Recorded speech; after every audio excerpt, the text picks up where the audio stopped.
ఏది అయినా ట్రై చెయ్యి ఆచి చికెన్ మసాలా. ఆచి చికెన్ మసాలా. కరీంనగర్ రాజకీయాల్లో విప్లవాత్మకమైన మార్పులు చోటు చేసుకున్నాయి. మ్యాజిక్ ఫిగర్ కోసం ప్రయత్నాలు చేసి చివరకు సఫలమైన కూటమి కొద్దిసేపటి క్రితం సంచలన నిర్ణయం తీసుకుంది. విమర్శలు తిప్పికొట్టే విధంగా కార్పొరేషన్లో కీలకంగా ఉన్న రెండు పార్టీల ముఖ్య నాయకులు సంచలన నిర్ణయం తీసుకున్నారు. అటు కాంగ్రెస్ ఇటు బీఆర్ఎస్ పార్టీలకు చెందిన వారు కాకుండా స్వతంత్ర అభ్యర్థిగా గెలిచిన వివేకానంద విద్యా సంస్థల వ్యవస్థాపకుడు కొమరయ్య పేరును ఫైనల్ చేసినట్లుగా విశ్వసనీయంగా తెలుస్తుంది. విద్యావంతుడైన కొమరయ్య పేరును ప్రతిపాదించినందుకే తాము కూడా మద్దతు ఇచ్చామని బీఆర్ఎస్ నాయకులు ప్రకటించే అవకాశాలు కనిపిస్తున్నాయి. మధ్యాహ్నం వరకు మెజార్టీ కోసం పావులు కదిపి చివరకు సక్సెస్ కావడంతో కొమరయ్య పేరును మేయర్గా ప్రతిపాదించాలని నిర్ణయించుకున్నట్టుగా తెలుస్తోంది.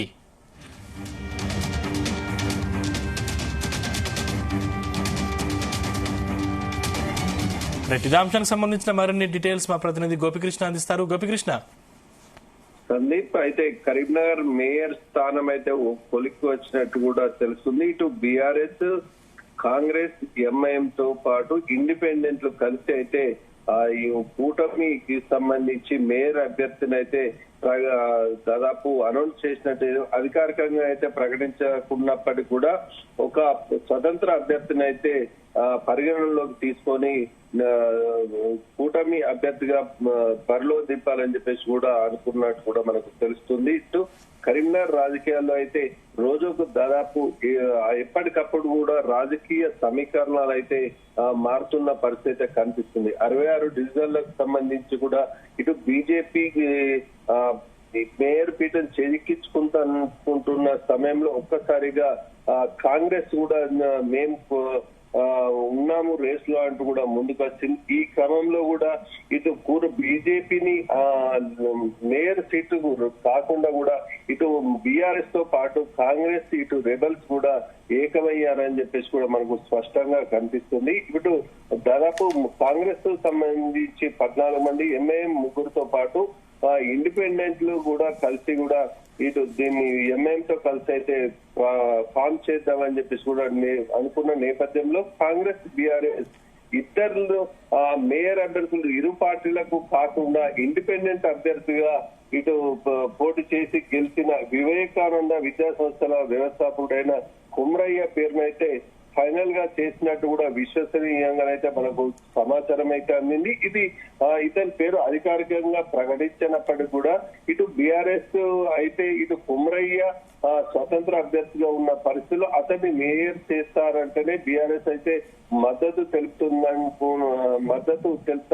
చెప్పడంతో ఇటు కాంగ్రెస్ కూడా దానికి ఒప్పుకున్నట్టు కూడా మనకైతే సమాచారం అయితే అందింది. ఇటు పూర్తి స్థాయిలో ఆదివారం మధ్యాహ్నం వరకు మెజార్టీ కోసం పావులు కలిపి చివరికైతే సక్సెస్ అయినట్టు కూడా మనకు తెలుస్తుంది. ఇటు బీజేపీకి సంబంధించి ఆ రౌండ్ ఫిగర్ మ్యాజిక్ ఫిగర్ అయితే 35 అయితే రావడానికి కూడా ఏర్పాట్లు చేసుకున్న క్షణంలో చివరి క్షణంలో కూడా ఆల్ ఇండియా ఫార్వర్డ్ బ్లాక్ సంబంధించి ఈ విప్ జారీ చేయడంతో ఇటు దీన్ని దాదాపు ఈ ఇండిపెండెంట్ కాంగ్రెస్, బీఆర్ఎస్ ఇది కూటమి వైపు అయితే మేయర్ పీఠం అయితే దక్కే ఆలోచనలు కూడా మనకు స్పష్టంగా కనిపిస్తున్న పరిస్థితిలో ఇటు దాదాపు ఈ ఇండిపెండెంట్ ఏదైతే అభ్యర్థి ఉన్నాడో కొమరయ్య ముందుగాల గెలిచిన వెంటనే కూడా బీజేపీని టచ్ లోకి వెళ్ళినట్టు కూడా మనకు సమాచారం అయితే అందింది. బీజేపీలో ఆ మేయర్ సీటు ఇస్తే తన అనుచరులతో తన మిగతా ఇండిపెండెంట్ తో సహా తాను బీజేపీలో చేరుతానని చెప్పేసి చర్చలు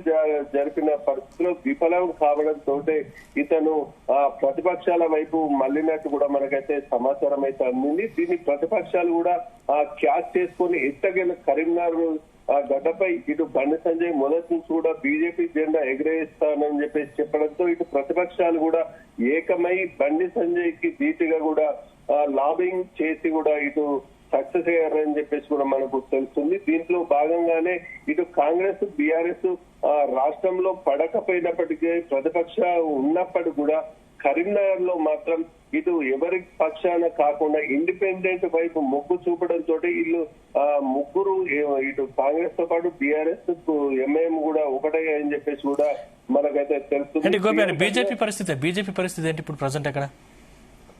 ఎస్ సందీప్, అయితే మనకు బీజేపీ కూడా దాదాపు ఆ చేరువలోకి దాదాపు 3 ఇండిపెండెంట్ లో కూడా జాయిన్ చేసుకున్న పరిస్థితుల్లో మాత్రం దాదాపు 5 జాయిన్ అయ్యారు. అందులో ఒక ఆల్ ఇండియా ఫార్వర్డ్ బ్లాక్ సంబంధించి ఒక అభ్యర్థి ఏదైతే గెలిచిన అభ్యర్థి ఉన్నారో ఆ జ్యోతికి సంబంధించి అయితే విప్ జారీ చేయడం తోటి ఇటు కాంగ్రెస్ వైపు కూడా మళ్ళినట్టు కూడా తెలుస్తుంది. ఈ నేపథ్యంలోనే మ్యాజిక్ ఫిగర్ కి అయితే ఒక్కటి తక్కువ ఉన్నట్టు కూడా మనకైతే తెలుస్తున్న పరిస్థితుల్లో బండి సంజయ్ ఏ విధమైన స్టెప్ తీసుకుంటారన్నది కూడా మనం వేచి చూడాల్సి. రేపు పొద్దున ఉదయం 10 గంటల వరకు కూడా ఇందులో ఇండిపెండెంట్ దాంట్లోకి వెళ్ళి ఎవరైనా గిట్ట బండి సంజయ్ వైపు వచ్చే అవకాశం ఉంటే మాత్రం బీజేపీ కైవసం చేసుకునే అవకాశం ఉంటుంది. లేని పక్షంలో ఇటు ఇండిపెండెంట్ ఇటు కూటమి అభ్యర్థి చైర్మన్ అయ్యే అవకాశం అయితే మనకు స్పష్టంగా కనిపిస్తుంది. Thank you Gopi.